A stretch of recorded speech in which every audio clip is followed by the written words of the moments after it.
Hello students, आज हम क्रिया विशेषण अव्यय समझते हैं। जो शब्द क्रिया की विशेषता बताता है उसे क्रिया विशेषण कहते हैं। हाथी धीरे चलता है। चलना यहाँ क्रिया है। चलना इस क्रिया की विशेषता धीरे शब्द बताता है। भाई के पास एक कुत्ता अभी आया। यहाँ आना क्रिया है। कुत्ता कब आया? तो अभी आया। मतलब अभी यह शब्द आया इस क्रिया के बारे में और ज़्यादा इन्फॉर्मेशन देता है, उसकी विशेषता बताता है। तीसरा वाक्य है, मीनल मुझसे दूर बैठी है। यहाँ बैठना यह क्रिया है। मीनल कहाँ बैठी है? तो दूर बैठी है।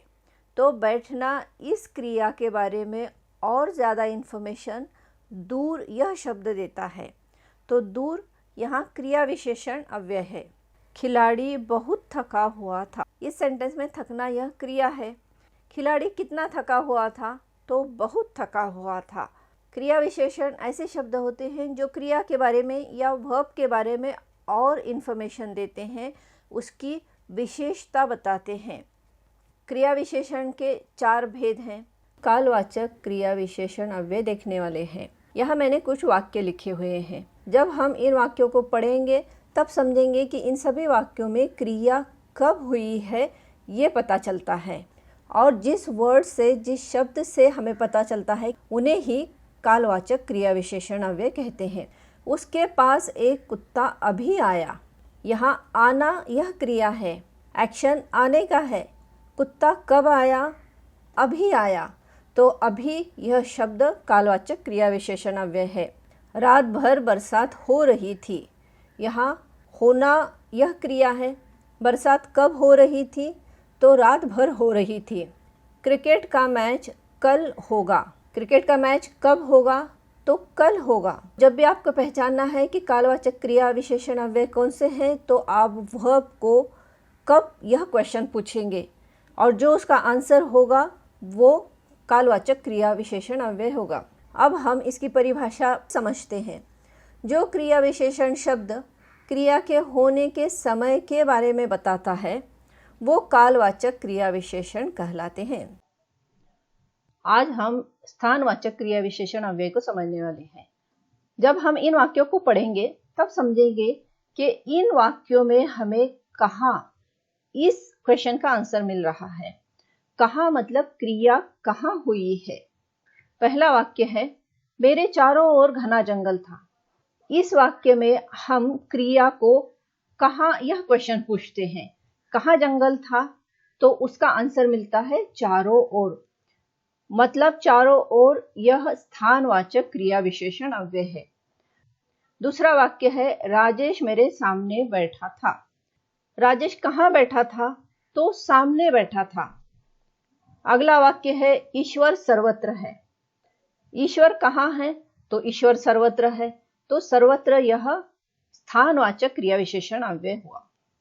स्थानवाचक क्रिया विशेषण की परिभाषा है, जिन क्रिया विशेषण शब्दों से क्रिया के होने के स्थान का पता चलता है उसे स्थानवाचक क्रिया विशेषण अव्यय कहते हैं।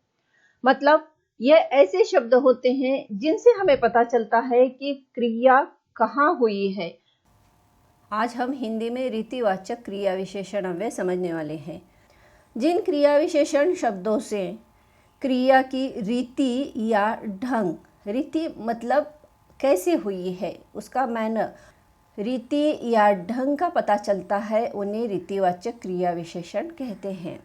तो जिन शब्दों से हमें पता चलता है कि क्रिया मतलब एक्शन कैसे हुआ है, किस तरह हुआ है, किस ढंग से हुआ है, उन्हें रीतिवाचक क्रिया विशेषण अव्यय कहते हैं। इन उदाहरणों में हमें कैसे इस प्रश्न का उत्तर मिलेगा। लड़ाई के बाद सैनिक बुरी तरह घायल हो गए। लड़ाई के बाद सैनिक कैसे घायल हो गए? तो बुरी तरह घायल हो गए। तो यहाँ बुरी तरह यह रीतिवाचक क्रिया विशेषण अव्यय है। जंगल से यकायक शेर बाहर निकला। कैसे बाहर निकला? तो यकायक। तो यकायक यह रीतिवाचक क्रिया विशेषण है।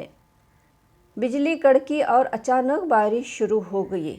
यहाँ 2 वाक्य हैं। पहला वाक्य है बिजली कड़की और दूसरा वाक्य है अचानक बारिश शुरू हो गई।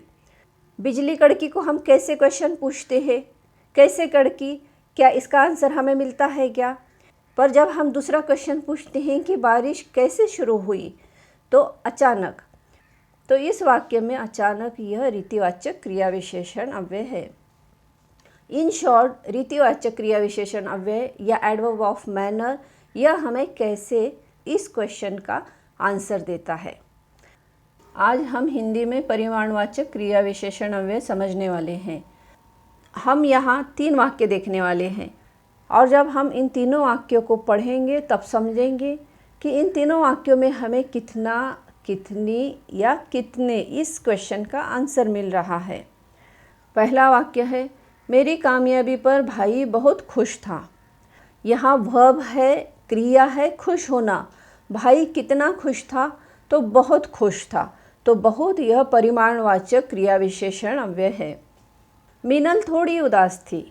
कितनी उदास थी, इस प्रश्न का उत्तर हमें मिलता है थोड़ी उदास थी।